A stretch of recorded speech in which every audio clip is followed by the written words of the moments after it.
Novembro chegou e com ele a conscientização do câncer de próstata. No programa de hoje eu gostaria de agradecer a presença do Dr. Luiz Werlang e do Dr. Rodrigo Gongra, urologistas do São Lucas Hospital Center, que hoje vão explicar um pouco mais sobre os tratamentos para essa doença. Sejam bem-vindos, doutores. Olá a todos, né? Obrigado pela oportunidade, obrigado pelo convite e vamos estar aqui fazendo um bate-papo legal com a população em geral. Bom, olá, é um prazer estar aqui, é sempre bom poder ter esse espaço, essa oportunidade para poder esclarecer alguns pontos importantes para a urologia. Então, a gente só tem a agradecer de ter esse espaço. Então, hoje nós vamos falar sobre o Novembro Azul, mês de conscientização e prevenção ao câncer de próstata, né, doutores? Eu gostaria de iniciar, doutor Luiz, explicando para o pessoal de casa, então, de forma geral, o que é esse tipo de câncer, o câncer de próstata, então?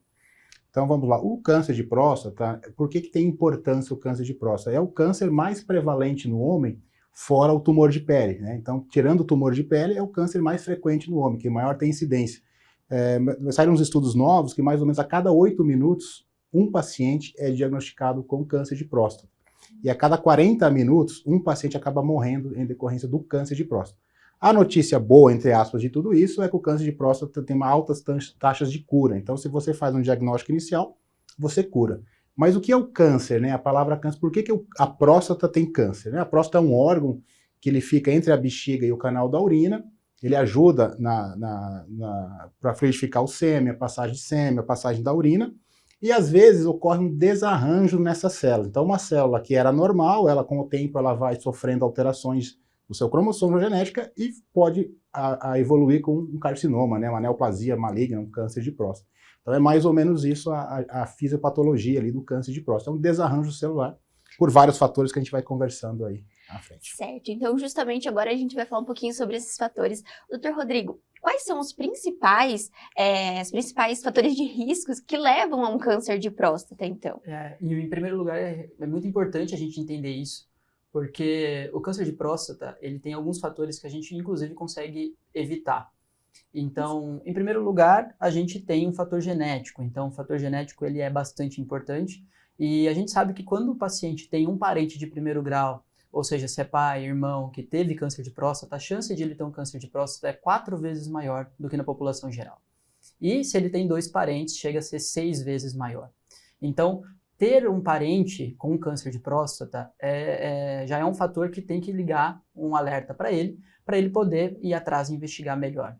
Além disso, a gente tem ainda etnia, então a gente sabe que os negros têm um maior risco de câncer de próstata, e a gente tem fatores que a gente pode evitar, e é nesses que a gente tem que trabalhar mais. Então é aquele paciente obeso, aquele paciente que tem uma síndrome metabólica, aquele paciente que já tem várias comorbidades. Esse paciente a gente consegue orientar ele até antes para que, quando a gente consegue evitar uma alimentação mais desregrada, quando a gente consegue fazer uma alimentação melhor, fazer atividade física, é o que faz com que a gente tenha uma menor taxa, uma menor incidência de câncer de próstata. A gente sabe que a saúde do homem é um assunto delicado, muitas vezes, porque existe aquele certo preconceito, existem tabus a respeito do homem buscar um médico, buscar ajuda. No caso do câncer de próstata, ainda mais. Como que, então, a população e nós, como sociedade, podemos trabalhar esse tema que é tão importante? Eu sempre falo, né, o povo, a população masculina vem evoluindo, né, vem ficando um pouco mais acessível para a gente, né, e vem se conscientizando, graças a espaços como esse, campanhas, divulgações, eles vêm se tomando consciência, né, de que é importante fazer a prevenção. O problema do câncer de próstata, um dos problemas é esse, que ele não dá sintomas no início, ele não dá sintomas, o paciente vive normal, e como é que a gente faz para tentar acender uma luz ali e ir atrás do diagnóstico? É através do exame de sangue, do PSA, né? E através, combinado muitas vezes, com o toque retal, o exame retal, né? Levando em consideração todo esse preconceito, o pessoal acredita que muitas vezes ele vai ao consultório, ele precisa fazer todos esses exames. E acredito que a comunicação é o ponto-chave, né, doutores? Tanto entre os pacientes quanto entender o que está sendo feito e o porquê está sendo feito, né? Acho que esse é o papel também nos consultórios dessa conversa com o paciente, de explicar tudo o que está acontecendo com ele, para que ele entenda a importância e se quer ou não fazer esses exames. É o que a gente sempre fala, né? A gente sempre dá a opção para o paciente, né? Você não, vamos lá fazer o exame da próstata. Não, a gente conversa, orienta, oferece. O paciente não recusar, não tem problema, faz parte, ótimo, né? Não é muito obrigação. Importante também. Mas que é importante, mas, Exato. mas não é uma obrigação. Perfeito, muito importante destacar isso para o isso. pessoal. Doutor Rodrigo, o doutor Luiz comentou sobre essa questão dos sintomas, que muitas vezes ele vai aparecer quando o câncer já está mais avançado. Então, como é esse processo? Quando aparecem esses sintomas ou anteriormente? O que é que acontece com esse paciente, então? Bom, então assim, realmente, para ter sintomas, já é um paciente que está com diagnóstico tardio, na maior parte dos casos. Então, hoje a gente tem recomendações aí de exames pela Sociedade Brasileira de Urologia, até a Sociedade Europeia, ele mantém a recomendação acima de 45 anos, quando nós temos algum desses fatores de risco que a gente conversou, ou acima dos 50 anos para toda a população. Então, esse paciente, mesmo que não tenha sintoma nenhum, ele merece sim fazer exame.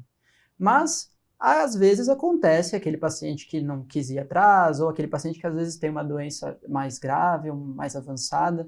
Esse paciente, às vezes, chega sim com sintomas. Os sintomas, eles são bastante relacionados ao padrão miccional. Então, é o paciente que percebe mudanças na urina. Então, ele começa, às vezes, a ter dificuldade de urinar, ele começa a ter sangramento na urina, ele começa a ter alterações na ejaculação, porque a próstata tem essa função da produção do líquido seminal e do armazenamento também.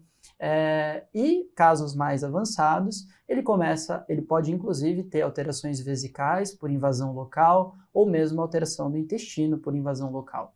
Então, os sintomas são diversos.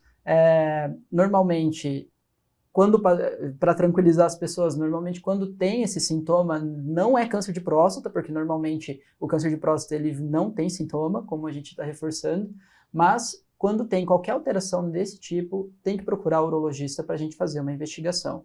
Essa investigação, nem sempre a gente vai focar só no câncer de próstata, né? Mas ainda assim a gente precisa descartar. Então, por isso, qualquer desses sintomas tem que procurar atendimento. Perfeito. Falando agora sobre a questão dos tratamentos, porque o doutor disse, o diagnóstico ele pode ser feito ali durante esses exames e quando o paciente resolve buscar ajuda. Entretanto, a gente sabe que a importância desse diagnóstico precoce. Quais são os métodos que vocês utilizam para esse diagnóstico? O doutor comentou sobre a questão do exame de sangue e o toque, mas existem outros também exames que são utilizados para conciliar nesse diagnóstico, doutor? Existem outros exames. Como eu havia falado no começo, né, o PSA e o toque, eles nos dão um alerta, eles ligam o sinal amarelo. Opa, vamos investigar um pouco mais a fundo, que a chance desse paciente ter um câncer, né? Junto a alguns nanogramas, algumas ferramentas que a gente usa, algumas calculadoras de risco, a gente estratifica e individualiza cada paciente para indicar uma biópsia ou não, que é o diagnóstico definitivo do câncer de próstata através de biópsia. Tem que tirar um pedaço, mandar para o patologista para dar o diagnóstico. A gente pode usar, hoje a gente usa muito a ressonância multiparamétrica da próstata. Esse exame é indicado principalmente naqueles pacientes que têm um PSA elevado, fizeram uma biópsia deu negativa, ou que já fizeram biópsia deu negativo, o PSA dele continua subindo, então usa a ressonância porque ele classifica a próstata em p-RADS, né, que é uma classificação de chance de câncer. Então, quanto mais alto o p-RADS, vai de 1 a 5, quanto mais alto, maior a chance dele ter um câncer de próstata e ele precisa ser submetido à biópsia. Então, toque retal, PSA, ressonância e biópsia. Mas o confirmatório 100% sempre é a biópsia. A gente usa a ressonância por esses motivos e também porque é um exame de estadiamento, né, que já acaba ajudando a gente ali a estadiar, ver se está invadindo alguma estrutura ou somente local. Então, de diagnóstico é praticamente isso, né?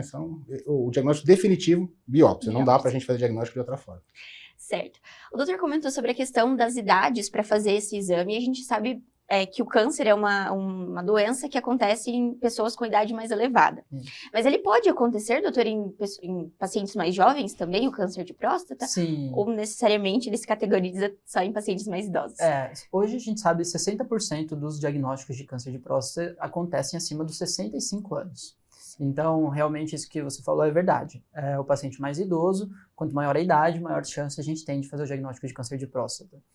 Isso é um ponto que chama atenção, inclusive, porque a sociedade americana, a sociedade europeia, eles definem bem isso. E eles limitam que o diagnóstico de câncer de próstata, ele vai ter melhor tratamento e melhor resposta se ele for feito antes dos 75 anos. Então, existem sociedades, existem recomendações de que acima dessa idade não seria necessário mais investigar. Isso, no Brasil, não é tão levado a sério, a gente acaba individualizando muito mais os pacientes, pelo simples fato de que você pode ter um paciente de 70 anos com uma performance de 50, assim como você pode ter um paciente de 70 anos com uma performance de 90. Então, eu acredito que a individualização nesse caso é muito maior. Agora, realmente pode acontecer nos pacientes mais jovens, especialmente nos que estão relacionados a histórico familiar, porque eles muitas vezes têm variantes genéticas, variantes patogênicas genéticas, que podem favorecer, a desencadear e desenvolver o câncer de próstata. E eu acredito hoje, me lembrando assim, o paciente mais jovem que eu tive de câncer de próstata tinha 42 anos. Ele, inclusive, não estava na faixa de investigação, mas ele tinha um histórico familiar bastante significativo e a gente já começou a fazer a investigação nele um pouco mais precoce. E esse paciente, ele evoluiu bem, se deu bem, mas assim, doença com um paciente muito jovem tende a ser uma doença mais agressiva e a gente tem que ser mais firme no tratamento. Claro. E falando justamente sobre o tratamento, o doutor deu uma breve contexto pra gente. Doutor Rodrigo, quais são as opções de tratamento para esses pacientes? Como o doutor disse, cada caso é um caso, mas quais são as possibilidades, então? Porque é uma doença que ela é tratável, então esse paciente pode ser tratado também. Exato. O tratamento, de modo geral, ele vai se dividir em 2 grupos. Aquele paciente que tem doença localizada, doença na próstata apenas, a gente tem um objetivo de tratamento de cura. Já aquele paciente que tem doença metastática, muitas vezes vai ser um tratamento um pouco mais contínuo, um pouco mais arrastado, e um tratamento que a gente não gosta de falar de cura, a gente fala muito de sem evidência de doença, a gente usa outros termos, né? Porque é uma forma de a gente segurar o paciente. Mas, de modo geral, voltando um pouco, a partir do momento que a gente tem um diagnóstico, o paciente está na sua frente, diagnosticou um câncer de próstata, o que você tem que fazer? Então, o primeiro passo é a gente saber se a doença está na próstata ou se tem doença fora da próstata. Isso a gente chama de estadiamento. O estadiamento hoje a gente pode fazer com vários tipos de exames, inclusive o famoso PET, PSMA, que as pessoas adoram perguntar sobre isso. Mas o PET a gente usa em casos específicos, principalmente doenças de alto risco, né? E eu acredito que esses pacientes acabam tendo benefício, isso tem que ser individualizado. Mas voltando, vamos lá, a gente fez esse estadiamento, e o paciente tem doença localizada. Esse é o melhor cenário possível. A gente consegue oferecer para esse paciente tratamentos curativos, que vão desde fazer um segmento por um período, que a gente chama de Active Surveillance, que nada mais é do que segmento ativo. Esse paciente a gente pode fazer quando é uma doença de baixo risco, e um paciente mais tranquilo, um paciente que você sabe que tem na mão. A gente faz segmento por um período, e quando ele tem variações ou tem evolução de doença, a gente parte para o tratamento. Tratamento, sendo mais objetivo, é fazer cirurgia. Então, a cirurgia hoje, a gente faz a prostatavesiculectomia assistida por robô. Então, a gente retira próstata, vesículas seminais e tira também os linfonodos da região pélvica para garantir um resultado melhor. Esse procedimento hoje, com o auxílio do robô que a gente tem aqui no hospital, se torna muito mais seguro e muito mais tranquilo, inclusive para a gente, para o paciente, para todo mundo. Então, quando possível, a gente acaba se utilizando dele. E a segunda opção, a terceira no caso, né? A terceira opção seria fazer radioterapia. Radioterapia é um procedimento que é um pouco menos invasivo, né? Porque não tem procedimento cirúrgico em si, mas é um procedimento que demora mais tempo, então são várias sessões que têm que ser feitas, e normalmente ele vem complementado com bloqueio hormonal. Então, isso também tem que ser individualizado e conversado dentro do consultório. O que eu sempre falo para os pacientes, principalmente para os pacientes jovens: paciente fez diagnóstico e fez a cirurgia. Como eu disse no começo, é uma maratona. Passou 5 anos, ele recorreu da doença, voltou a doença em algum lugar, ou voltou a doença na loja prostática. Eu consigo fazer uma radioterapia ainda com o objetivo de cura, muitas vezes. E o contrário, muitas vezes, não é verdadeiro. Às vezes, quando eu faço a radioterapia direto, e eu penso em fazer a cirurgia depois, se torna uma cirurgia muito ruim, uma cirurgia muito complexa, com muita morbidade, muita complicação. Então, de modo geral, o paciente com doença localizada, a gente se baseia nesses 3 pilares. Segmento por um tempo, radioterapia, e principalmente para os mais jovens e para os que têm condição de fazer a cirurgia, a gente, condição física eu falo, né? A gente acaba fazendo prostatectomia, que seria uma boa opção. Com relação à doença metastática, se você quiser comentar um pouco. Só um adendo aqui que a gente estava falando, o Rodrigo estava falando de estadiamento, né, do PET PSMA, são casos selecionados, a gente, com um volume maior de doença, um PSA muito elevado, aumento diagnóstico, um score de Gleason, né, que a gente usa, mais elevado, a gente acaba fazendo o PET PSMA. A ressonância multiparamétrica de próstata que eu falei lá no começo, nessa hora, nesse time, tem uma importância muito grande, porque ele é um exame que nos atende muito bem no estadiamento de doença localizada. Então, e esse exame também é feito aqui no Hospital São Lucas, com uma máquina boa, a equipe de radiologia faz um laudo muito bom, ajuda muito a gente. Então a gente confia muito, isso é importante para o médico e para o paciente. Então esse exame a gente consegue fazer aqui e na maioria das vezes já é o suficiente para a gente operar o paciente com segurança. Quando opera, né, ou indicar radioterapia pela ressonância. Doutor, falando sobre essa questão da cirurgia robótica, que é realizada aqui no São Lucas, nós já comentamos em outras edições do São Lucas 24 horas sobre ela, e é um benefício muito grande para esse paciente quanto a tratamento e tudo mais. O que esse paciente pode esperar do tratamento da câncer de próstata? Porque é uma nova fase, é um novo momento para esse paciente. Então, no caso da cirurgia, o que esse paciente vai esperando para o procedimento e o pós-procedimento, e também no caso dos demais tratamentos. É importante frisar, né, que a prostatectomia assistida por robô, né, é o tratamento de ponta que ele encontra aqui em Cascavel e encontra nos Estados Unidos, Europa, Japão, é o mesmo tratamento, é a mesma técnica, é o mesmo robô. Mesmo robô, inclusive, né, que é o que tem lá, tem aqui. Então, é muito tranquilo, a gente sempre se preocupa com o paciente, é importante frisar que a prostatectomia, quando a gente indica uma prostatectomia robótica para o paciente, tem que ter em mente que a gente está indicando uma possível cura para o paciente. Então, quando a gente indica uma cirurgia, é porque o paciente tem alta chance de cura, mais de 80%, 85% de curar o paciente da doença com a cirurgia. Aí o paciente sempre tem aquele medo, né? Ah, mas eu vou ficar com disfunção erétil, eu vou ficar perdendo xixi, incontinência urinária. Hoje a gente sabe, né, os trabalhos estão cada vez mais... A robótica, por ser um procedimento mais novo, ainda não tem os estudos de longa data mostrando a superioridade, mas os que já tem, já estão mostrando, que com a robótica, a cirurgia auxiliada por robô, você tem menores taxas, tanto de disfunção erétil quanto de incontinência. Qual que é o problema? Eu sempre falo aos pacientes, o problema é que a próstata, ela fica numa região onde os nervos, né, os vasos sanguíneos que vão para o pênis e para o controle da continência, passam muito rente à próstata. Então, às vezes, o tumor está um pouco mais avançado e o próprio tumor está avançando por esses nervos. E aí, como toda cirurgia oncológica, você tem que prezar pela cura. Então, você vai ter que tirar o tumor até ter certeza que saiu todo o tumor, e às vezes vai lesar um pouco de nervo, um pouco de vaso, e isso, claro, se o paciente já não tinha uma função erétil 100% antes da cirurgia, ele vai perder um pouco de potência, mas não que isso vai evoluir por uma disfunção erétil permanente. Às vezes, no começo da cirurgia, os primeiros meses, ali, primeiros dias, ele fica com um pouco mais de déficit, mas hoje tem tratamento para isso e é bem tranquilo e os índices são muito pequenos, né? Sim. A nossa série aqui, por exemplo, de cirurgia dos pacientes nossos, praticamente zero. Né, levando em conta o que a gente vê no consultório, é bastante perceptível a diferença entre o paciente que fez cirurgia aberta ou videolaparoscópica com aquele paciente que fez robótica.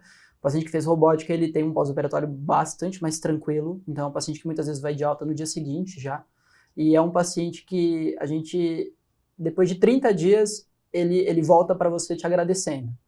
Te agradecendo que você conseguiu oferecer para ele o melhor. Tive um paciente até bastante curioso que ele ficou bastante questionador, ele ficou com receio de fazer robótica, e depois que ele fez, ele voltou e falou, não posso reclamar, tudo que você falou, você entregou.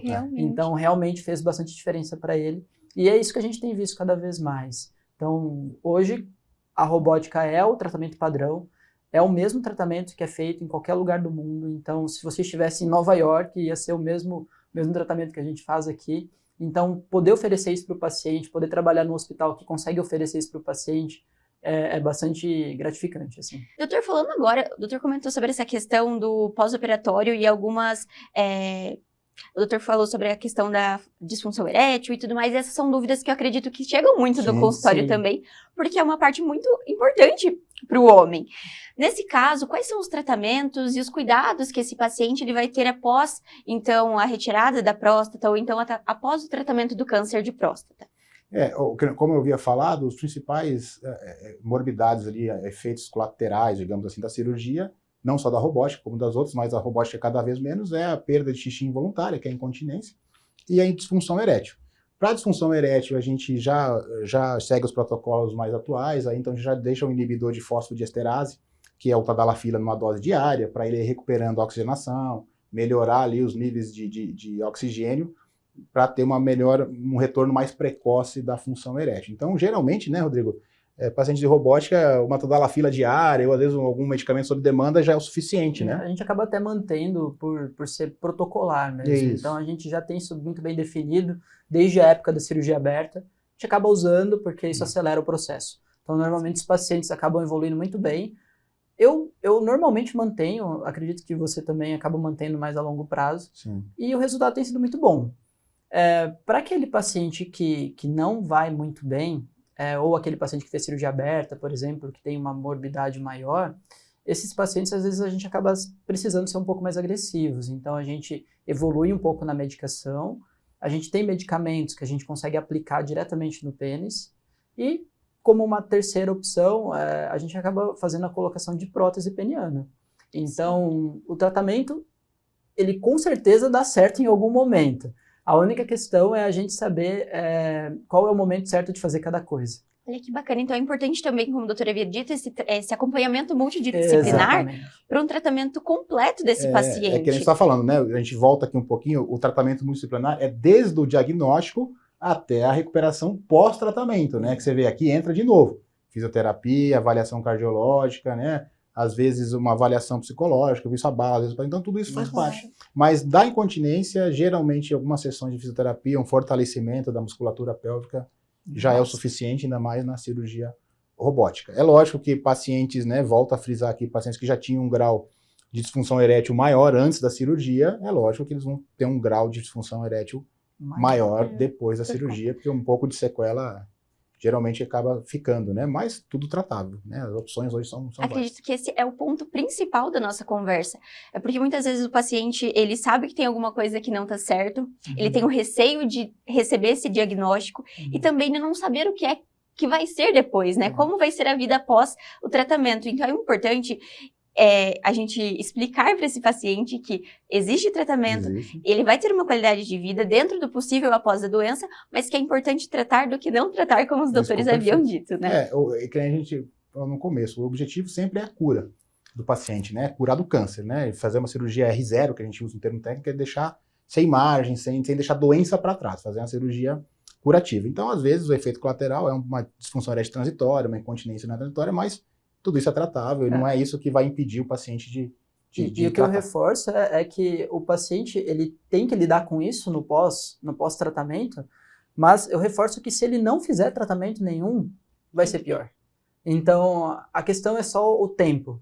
Então, provavelmente, se o paciente tem um diagnóstico ou não diagnosticou, ele vai ser aquele cara que vai diagnosticar lá na frente, já bastante sintomático, e que aí, infelizmente, a gente tem muito menos a oferecer a eles. Então, já é aquele paciente que perdeu o tempo correto de tratamento.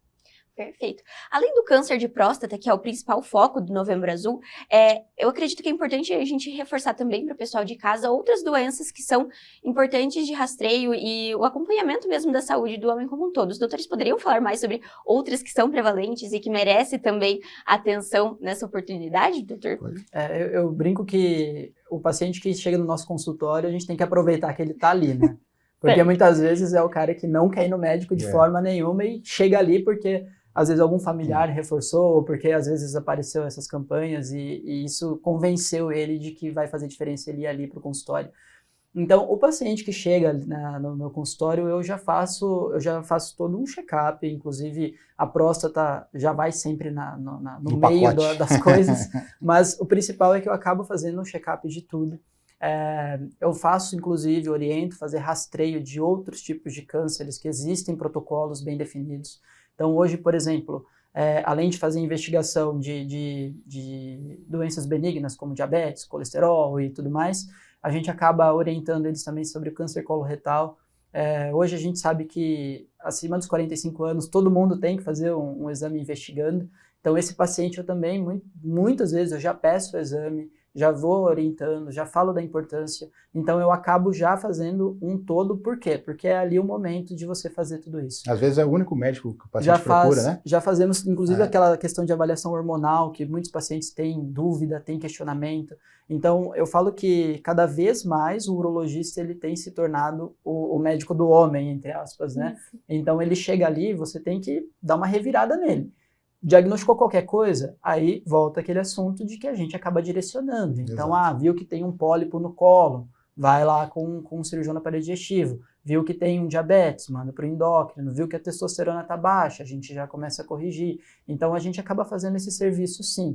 E isso é muito importante, a gente não pode perder esse papel, inclusive, né? Porque eu acho que é o momento que a gente tem essa oportunidade. A gente, como médico do homem, né, que é popularmente conhecido, a gente precisa conscientizar e fazer prevenção, não só da próstata, mas aquilo que você falou, todas as coisas. Uma grande vantagem para o paciente e para a gente, que tudo isso que a gente falou aqui de endocrinologista, cirurgião do aparelho digestivo, proctologista, endocrinologista, cardiologista, endoscopia, todos esses são oferecidos aqui no Hospital São Lucas. Então o paciente não precisa sair do hospital, ele passa a nossa consulta, a gente pede o exame, ele desce com as meninas, marca a endoscopia, a colonoscopia, já marca o gastro, já marca o colo prócto, já marca o endócrino. Então é tudo muito prático, esse é o conceito de centro médico, e para a gente facilita, e para o paciente mais ainda, porque ele não precisa ficar locomovendo para lá e para cá, né? Já resolve a vida dele aqui no hospital. E até a comunicação, caso os doutores precisem conversar uns com os outros, também facilita bastante. Encaminhei o paciente, foi assim. Isso. Eu faço isso com o Fabiano Emori, né? Que é o radiologista aqui do hospital. Já esteve, a gente faz muito, né? A gente pega um caso de, dá uma olhadinha nessa ressonância pra gente ali e tal, ele já vê na hora, já liga, já fala, é isso, aquilo. Então, isso com certeza ajuda não só a gente, mas principalmente o paciente, que é o foco principal de tudo isso. Doutores, para encerrar nossa conversa, eu gostaria de agradecer a presença no São Lucas 24 Horas, e eu gostaria que os doutores deixassem, então, uma mensagem para quem está nos assistindo de conscientização nesse Novembro Azul, que não é só novembro, é o ano todo, é importante a gente ressaltar. Então, para a gente finalizar a nossa conversa sobre essa importância do acompanhamento médico, doutor Luiz, depois do doutor Rodrigo. Então, vamos lá. Primeiro, agradecer ao Hospital São Lucas, né, pelo espaço, a Gabriele pela delicadeza, e é isso, né? A gente precisa se conscientizar, precisa ter em mente que o câncer de próstata é muito frequente, né? Ele é muito mais frequente do que a gente imagina, só que ele é uma doença curável. Eu gosto sempre de usar esse termo, ele é um câncer curável. Então, isso tranquiliza o paciente, né? E às vezes encoraja o paciente a buscar ajuda, porque ele sabe que tem cura. Não é só o Novembro Azul, deixa isso bem claro, né? E procurar o urologista pelo menos uma vez ao ano, para fazer aqueles exames todos que o Rodrigo comentou aqui, de rastreio, de rotina, de várias comorbidades, e também a prevenção do câncer de próstata, porque é uma doença que a gente consegue manejar, curar, e o paciente vive normalmente após o diagnóstico e o tratamento. Bom, obrigado pela oportunidade de estar aqui. Parabéns pela iniciativa, porque acredito que é nesse momento que a gente consegue entrar na casa da pessoa e esclarecer isso e convencer ele de que é importante fazer todo esse rastreio, né? E eu falo para os pacientes, geralmente, escolha uma data no ano. Então, alguns pacientes vêm no mês do aniversário, alguns pacientes vêm no mês que nasceu o filho, e alguns pacientes vêm em novembro, para que a gente faça todo esse check-up e a gente tenha um controle melhor dessa doença. A gente odeia pegar aquele paciente numa fase muito avançada, porque a gente sabe que a gente perdeu a oportunidade. E então, venha precocemente. Eu sempre falo para os pacientes, não sobra fazer exame, não sobra fazer o check-up. É muito mais fácil você se arrepender de não ter feito um exame do que de ter feito. Então, nesse sentido, simplesmente marque o urologista, venha na consulta, a gente consegue individualizar, conversar, estabelecer o melhor tratamento para vocês, e isso não tem como comparar. Não tem como comparar um paciente que faz tudo certinho daquele que nunca apareceu no médico. É muito importante também a gente lembrar, porque a gente muitas vezes passa despercebido, tá tudo bem todos os dias, e acaba deixando para depois, e para depois, e para depois, mas quando a gente fala da saúde da nossa vida, né, eu acho que isso é importante lembrar, que a gente tá falando de vidas, e que é importante esse cuidado, e toda essa avaliação, porque é uma forma de carinho consigo mesmo, né, doutores? A gente... Consigo e com a família, né, pensar no seu filho, na sua esposa, nos seus irmãos, né, todo mundo quer conviver com você mais tempo. Com certeza. Cuide-se que faz parte desse cuidado. Desse processo. Doutores, novamente, muito obrigada. Então, os doutores atendem no São Lucas Hospital Center, caso os pacientes necessitem do atendimento. E eu agradeço novamente a participação e fico o convite para vir mais vezes. Obrigado. Até a próxima. O São Lucas 24 Horas de hoje fica por aqui, mas não deixe de acompanhar as redes sociais do @FH São Lucas Cascavel para ficar por dentro de todas as novidades. Até o próximo!